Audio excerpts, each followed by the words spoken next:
As we turn to some words of Torah, it seems that the famous band Coldplay keep landing themselves in some hot water. So at first, you might have seen this viral kiss cam capture where a tech boss and his HR executive were caught live on air, which led to the speculation of an affair and subsequently both of their resignations.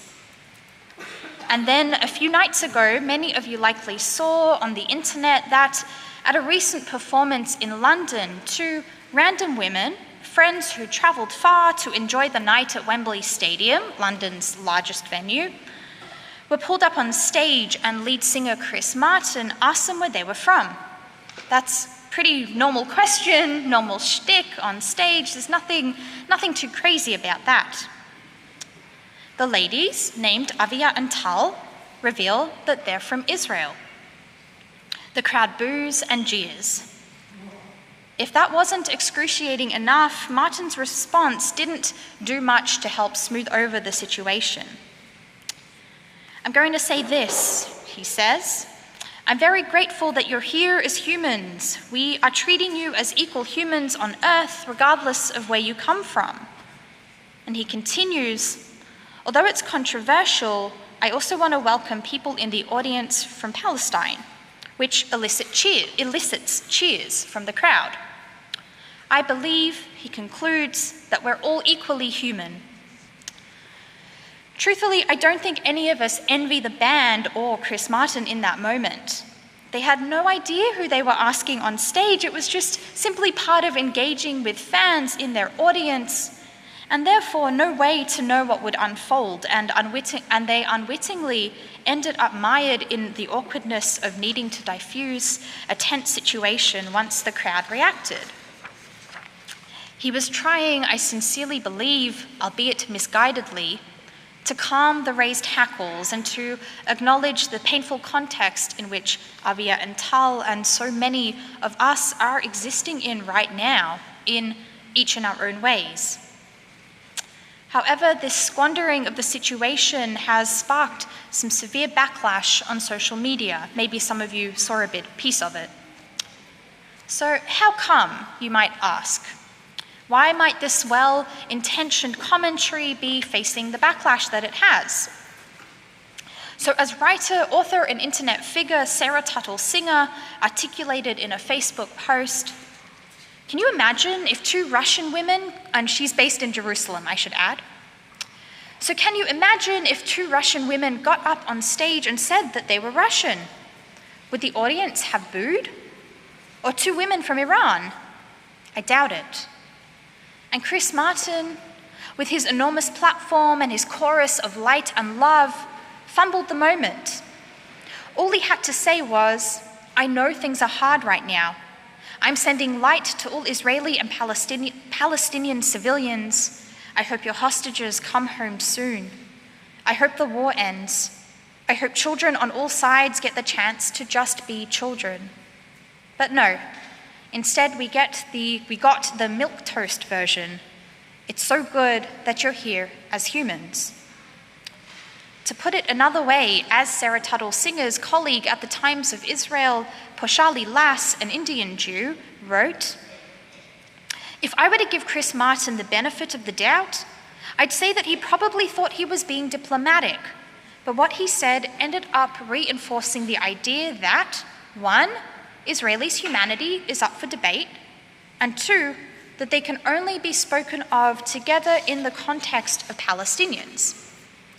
This is why his words felt clumsy, even unthinkable.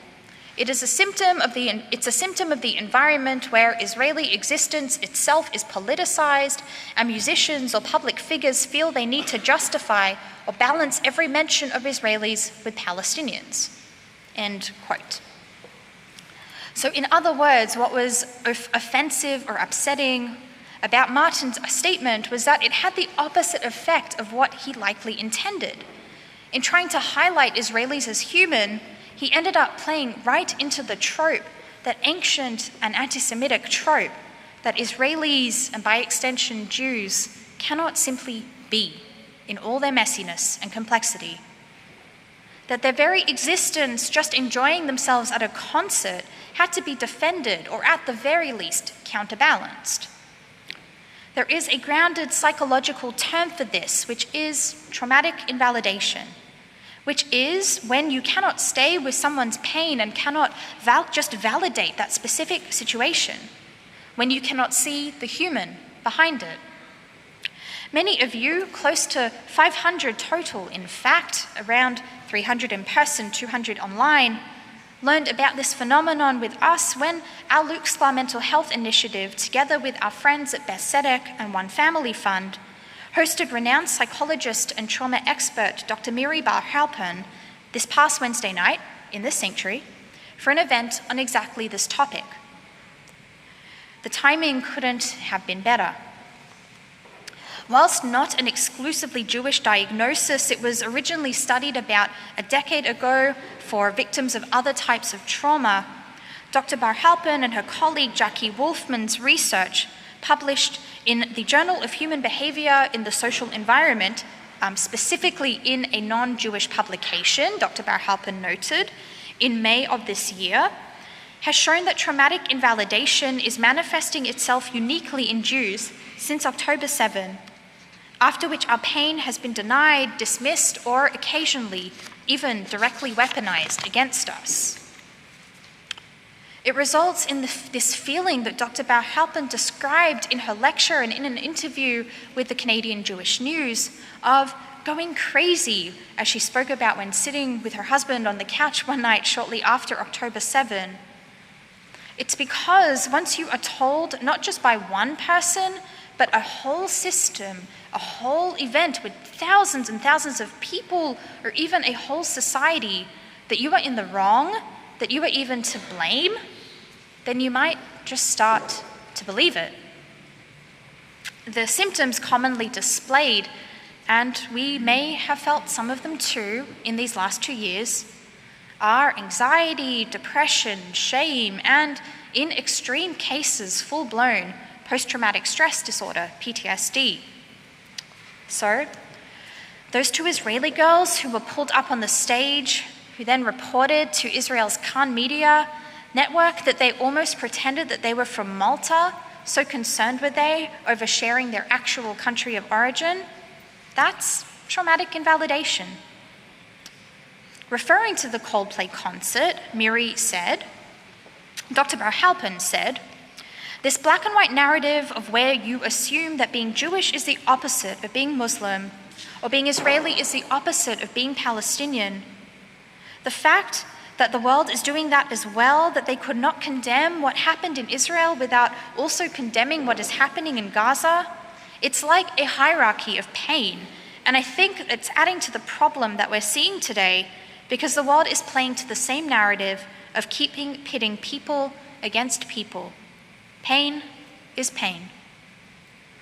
And in refusing to hold Israeli pain as its own identity, whether it's by outright booing Israelis on stage or by subsequently feeling like you have to qualify it, when you don't understand how this whataboutism strengthens old stereotypes of Jewish hatred, then mazel tov. You've dehumanized both Israelis and Jews in one fell swoop. Our Torah, of course, has some wisdom to offer on this matter. In this week's parasha, Ki Teitzei, in an earlier piece, different mitzvot than Noah referred to and chanted so beautifully about, we learn, Ki Teitzei lemilchama al oyevecha unatnu Adonai Elohecha biyadecha v'shavita shivyo. When you, referring to an Israelite warrior, take to the field go to war against your enemies, and your God delivers them into your hands, and you take some of them captive, and you see among the captives a beautiful woman, and you take her as your wife, you shall bring her into your household, and she shall trim her hair and pare her nails, and discard her captive's garb. She shall spend a month lamenting her father and mother, and only after that you may become her husband, and she shall be your wife. So in other words, if this woman is taken captive into a home during this time of war, you are still commanded to see her as human, You're still commanded to care for her, or allow her to care for herself, and to grant her dignity. I'm particularly struck by the way that she is given space, time and space, to mourn for her lost life, her family, and her home. This feels like, despite the situation which might make us uncomfortable, this feels like the opposite of emotional neglect, one of Dr. Bar Halpern's 9 categories of how traumatic invalidation plays out, what it looks like in our world. Here, pain is pain. The woman's trauma is given consideration and paid attention to. Captivity, as we unfortunately know all too well, brings sadness. Whilst all may not be fair in love and war, the woman will ultimately transition into this new home after all. There is the recognition of a basic premise taught by Rashi. Rashi cleverly links these verses to the next pieces of the parashah, which address how to handle an unloved wife and a rebellious son. And Rashi uses it to convey that we must learn the consequences of acting upon our shallowest urges. That whilst we could take advantage of the poor captive woman, we're in fact implored to see her essential humanity, lest we risk becoming less human ourselves.